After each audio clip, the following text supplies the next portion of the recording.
का घर वो तंबू एक टेंट में पड़े रहे।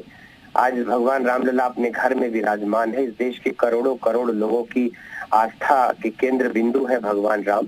तो उनका मंदिर बनना, इस देश में कश्मीर के माथे जो कलंक था, 2 ध्वज थे, 2 निशान था, 2 संविधान था, उसको मिटाया। कश्मीर हमारा है, हम गर्व से कहते हैं कि कश्मीर हमारा है। कश्मीर हमारा था, लेकिन एक प्रश्न चिन्ह लगा हुआ था कि हम उसको अपना संपूर्ण रूप से नहीं मान पाते थे, लेकिन आज संपूर्ण रूप से कश्मीर हमारा है। कश्मीर विकास की एक नई इबारत लिख रहा है।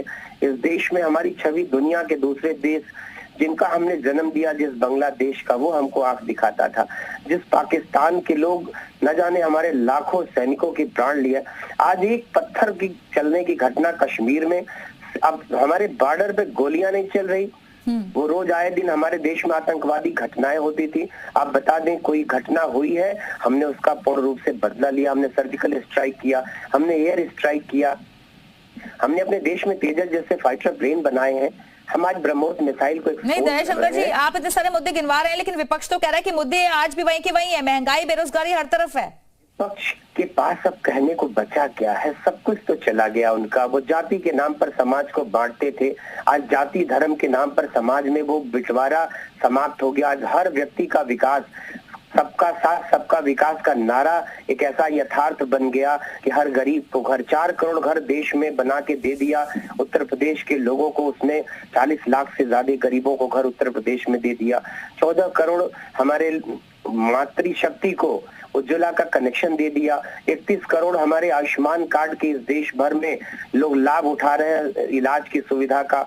51 करोड़ खाते जनधन के हैं, जिसमें डायरेक्ट डीबीटी के माध्यम से हर गरीब को पहुंचने वाली हर रकम, चाहे वो किसान को मिलने वाली किसान सम्मान निधि हो, चाहे दिव्यांग की पेंशन हो, हमारी मातृशक्ति जो निराशी थी, या वृद्धा पेंशन मिलती है, वो 1-1 रुपया उनके खाते में जाता है। कल कभी इस देश के किसी प्रधानमंत्री का एक वक्तव्य था, आपको याद होगा, कि हम केंद्र का जो पैसा भेजते हैं वो अगर 100 रुपया भेजते हैं तो 15 रुपया उस आखिरी आदमी के पास पहुंचता है।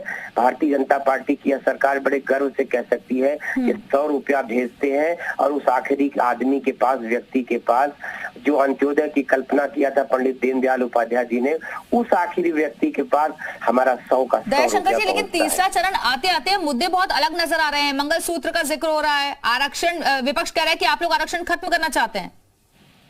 नहीं, हम तो इस देश का विकास कर रहे हैं। भारतीय जनता पार्टी ने इस देश को विकास के पथ पर डालकर, हम 11 नंबर पे दुनिया की अर्थव्यवस्था थे, हम वर्तमान में 5वें नंबर पर है। हमारी जो संकल्पना है, हमारा जो लक्ष्य है, वो दुनिया की तीसरी सबसे बड़ी अर्थव्यवस्था बनाना इस तीसरी बार की सरकार में। और एक समय ऐसा आएगा 2047 तक भारत की दुनिया की सबसे बड़ी आर्थिक महाशक्ति बनेगी। हमने लक्ष्य बड़े किए हैं। हमने इस देश में, हमने कहा ना, गरीबी सिर्फ नारे की गरीबी नहीं मिटाया, हमने यथार्थ गरीबी मिटाया है।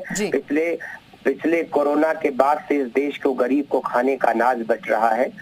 आज देश में किसी को खाने की कमी नहीं, किसी को खाने की कमी नहीं। रहने को घर दिया, खाने को अनाज दिया, इलाज की सुविधा दिया। बताना चाह रहे हैं कि जो योजनाएं चलाई उसका लाभ जनता तक पहुंचा है, उसी के आधार पर जनता वोट देगी इस बार फिर से बीजेपी को। बहुत बहुत शुक्रिया आपका दयाशंकर जी हमारे से जुड़ने के लिए।